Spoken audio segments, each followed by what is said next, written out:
Hello everyone, welcome back to the Minecraft Book Club Survival Series. I am, of course, the Candle King, and today we will be continuing our discussion on 1984. And I figured, we're running a little low on some resources, kinda, so I figured today would be a good day to do some mining. So we'll be doing that today. I think we'll continue. Maybe let's go in this direction, because I haven't really done that yet. And yeah, we're gonna mine today. Hopefully we find some cool stuff. I am using the Silk Touch pick today, just because I think it'll be fun to, Silk Touch Silk Touch everything now and then use Fortune at the end to see how much we get.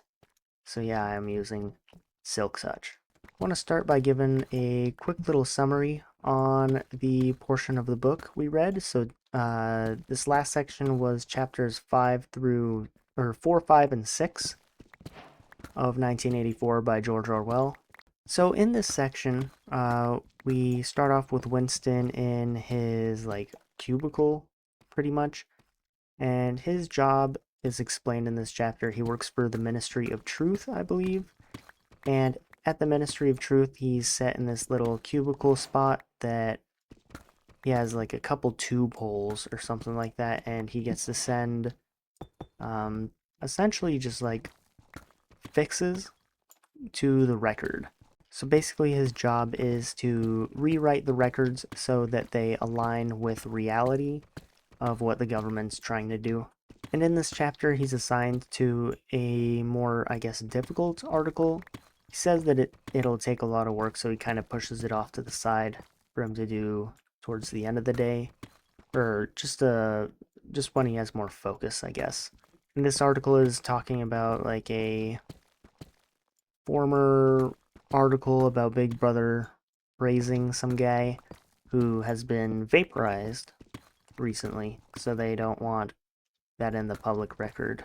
So he fixes the article and he comes up with some story about Big Brother praising this guy called like Comrade Ogilvy or something like that.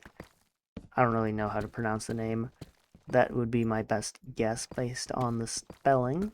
So that's all of chapter 4 pretty much. In chapter 5, he goes and sits in like the cafeteria with a couple of his basically friends. He said that everyone's a comrade, but some are, better comrades than others, basically. And these are going to be this guy named like Syme or something like that, and then Mr. Parsons, which is his neighbor that he fixed in the last chapter. He fixed his like sink or something. This Syme guy is basically another employee of the government, and his job is basically to, I guess, rewrite the language into the new dialect, which is called Newspeak. So I'll be going over a bit of that later, once we go into more specific details. And then chapter 6 was a little weird. It was kind of just our boy Winston sitting at his desk writing a journal entry about prostitution or something like that. So it was a much shorter chapter than the others. That's essentially what this last reading was summarized. Oh, okay, so I guess we're doing this real quick. That works, thank you. So, let's see. Detail-wise, what I want to talk about today is the job of the Ministry of Truth is to go and essentially maintain truth, I guess.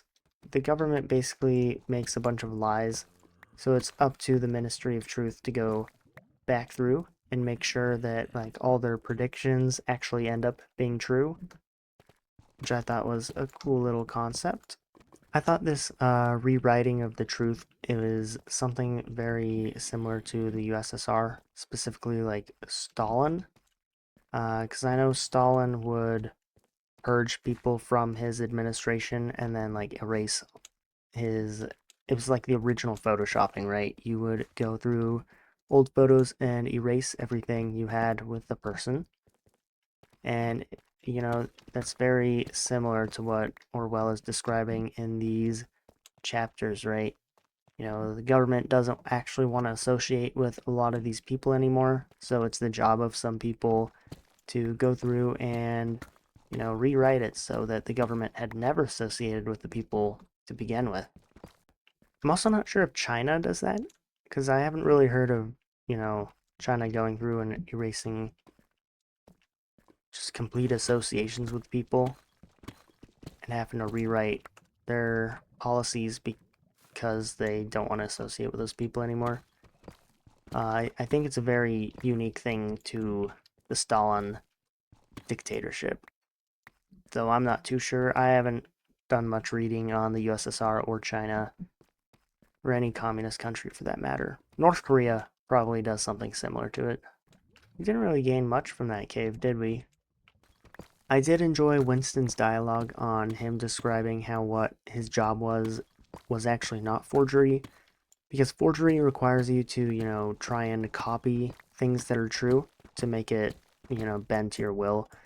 But what he was saying is that since everything that the government has been saying is just a lie to begin with, he's not really forging everything. He's just like changing the lies to be more correct than they were before.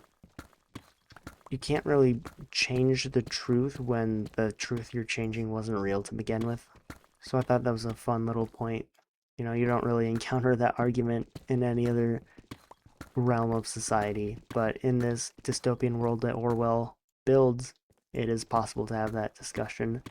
I also thought it was pretty cool that the Ministry of Truth was in charge of entertainment, especially considering the last book we read, right? In Comer's book, he talked a lot about how humans spend, 35 hours a week sometimes just on the television.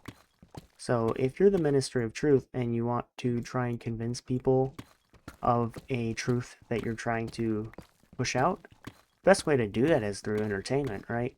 It'd be kind of stupid not to. It's just free advertising. So if you control the entertainment, all the news, all the movies, all the TV that gets pushed out, you get to control a lot of the narrative because that's going to be what people are used to listening to, right? Is their TV, or I guess in this case, the telescreen.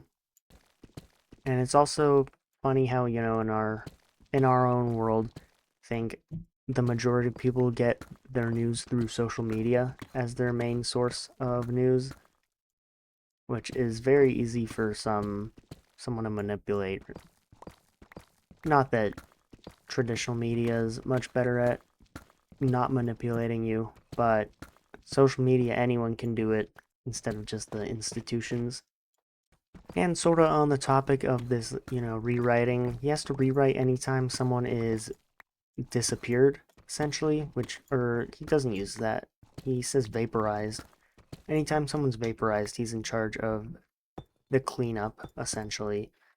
And I was thinking about this as I read it, and a lot of us take for granted what modern democracy is like, because we are a very strange oddity in the world of governments, right? To us, it's completely strange that political opponents, disappear or can be vaporized, when in reality that was the standard for most of human time, right? Monarchies, if you're the heir to a kingdom, your political opponents are usually your family, and there's a lot of cases historically of people going and killing their family because they don't want competitors to the throne. I think the Ottoman Empire is a good example of that, where whenever the king would die, or the sultan or whatever, the heirs, who are all like governors of all his states basically, would go and kill each other until there was only one left standing, and that would be the next emperor of the Ottoman Empire. And it was actually through that system that they had achieved so much stability in their long reign of existence. They only had one ruling dynasty, I think the Osmangalos. And then dictatorships, right? You always kill your political opponents. So, not killing your political opponents, which is something we practice in modern day democracy, is a very, very new concept to humanity. So, like, dystopian novels like this, it sounds dystopian, but in reality, it's just more historically accurate to go and kill your political opponents. Maybe not on the scale that these dystopian settings tend to do, but still at a decent scale. So in chapter 5, Winston goes to the cafeteria and eats some stuff with his buddies. One of these guys, a guy named Syme, is part of the language department.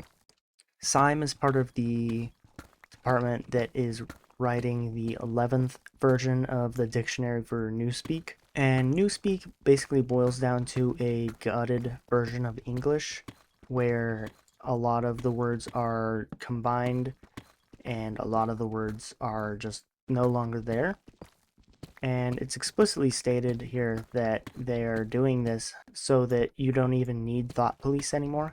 If you just remove the vocabulary that people can use to describe things, and they just don't know certain words, they'll never be able to, have illegal thoughts because their vocabulary has been limited to just the state-approved set of words, right? And I think this is a very cool concept. I haven't really thought about it before, but it makes complete sense, right? If you can't describe what happiness is, how in the world would you describe happiness? You just can't, right? And I think this is pretty similar to a lot of governments, in fact, who go through communities and destroy. Whoa, I almost fell there. But yeah, a lot of governments tend to do a similar thing with language. People really like controlling language. Because once you control a language, you control the way people can think or speak. So whenever like a group of people are conquered, usually one of the first things to go is their language. So doing this to English was a really cool concept that I enjoyed. But I will say that the ministry does have a good point when it comes to English because there's a lot of synonyms. They had this interesting idea for describing good and bad because basically what they were doing is saying the word good but with different prefixes and suffixes. So that's like the start of the word and the end of the word. So instead of saying good and bad, you say good and ungood. And they brought up that it is a lot better to do it like that because bad is not necessarily the opposite of good, but ungood is in fact the opposite of good. I remember back in like biology in high school, I had to learn this. We'd do these like evolutionary charts, and you'd have to find what the opposite of scaled was, and the answer was just not scaled, right? Has fur versus doesn't have fur. And that's basically what their language changes are doing. You're either good or you're ungood, which I thought was a cool concept. And then instead of being like excellent or really good, you just say plus good or plus plus good. And I think German does something similar because I've heard that German has a word for every single idea or emotion you could have. And that's because you just keep adding prefixes and suffixes until it works and everyone's able to understand that. You could definitely do that with Newspeak, right? You can just say like plus plus plus plus good and people will be like, oh yeah, he's really happy today. So that was a cool thing. I will give him that. English has a lot of unnecessary words. But, those unnecessary words are fun sometimes. You don't always have to be the most efficient thing in the world. And then, like I mentioned earlier, Chapter 6 is a little wacky, because all Chapter 6 is Winston sitting in his room with a journal talking about prostitutes, which I was not expecting in this book. Orwell is talking a lot about sex in this world. I didn't realize 1984 was just smut. So just like language, the government in 1984 is trying to take emotion out of sex. So it's now just like this process on producing children instead of something, fun you do with your partner.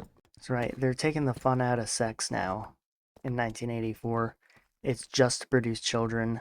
And this kind of concept explains Winston's like weird kink, which I was not expecting to talk about this video, but he has this kink of making the really celibate women enjoy sex or something like that. Because he was describing how his wife of 15 months before they separated. I'm not really sure if divorce is a thing, but he was married for 15 months and they couldn't produce a kid, so they separated. And he describes everything as really stiff. So he has this weird kink of making the other party enjoy it. So our boy is a little freaky. He has a rebellion kink, I guess. I don't know. I don't know kinks really well. I'm just making stuff up. Um, but yeah, 1984 is confirmed smut, apparently. Who would have called that? Not me. I can tell you that much. Not me. I think I will finish the mine off here, because I am out of things to talk about for the book. Whoa, look at this. That's a massive vein. We will definitely finish it off with that. That was crazy. That was a lot. I think that's the biggest diamond vein I've ever mined. But we have quite a few items that we're taking back with us. I'm also almost out of torches, so you know it's time to go back up. For Friday, or the next episode if you're watching this in the future and not in real time like a really cool person. But if you're watching this and reading along, I'll be reviewing the last of part 1. So I think that's chapters 7 and 8. I don't think there's a chapter 9, so we'll just cut it off there. Oh my gosh, I forgot I have looting. 4. 4 ender pearls. Very delicious. Alright, so here are all of our ores that we mined today. So first off, our 5 pieces of lapis. Boom, almost a stack. That's crazy. And then our 12 pieces of gold. 26, nearly doubled, or it did double. Then our 6 pieces of iron, now 13, so pretty close to doubling. Then this one's going to take a bit. So in conclusion, a lot of redstone from that. I think we have over a block of redstone dust. And now finally, our 18, 22 diamonds. Let's check it.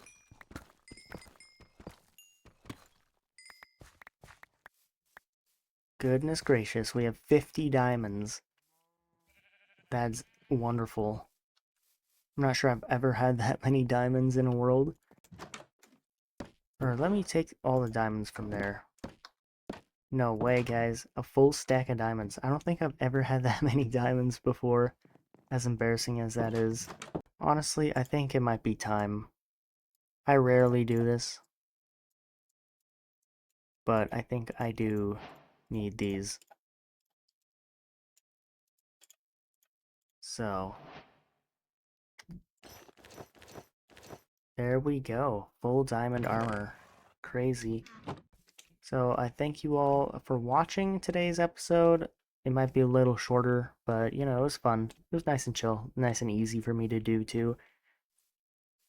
And yeah, for next episode, just read the rest of part 1. So that'll be chapters 7 and 8, I think. But yeah, that'll do it for today. Thank you all for watching and have a good one.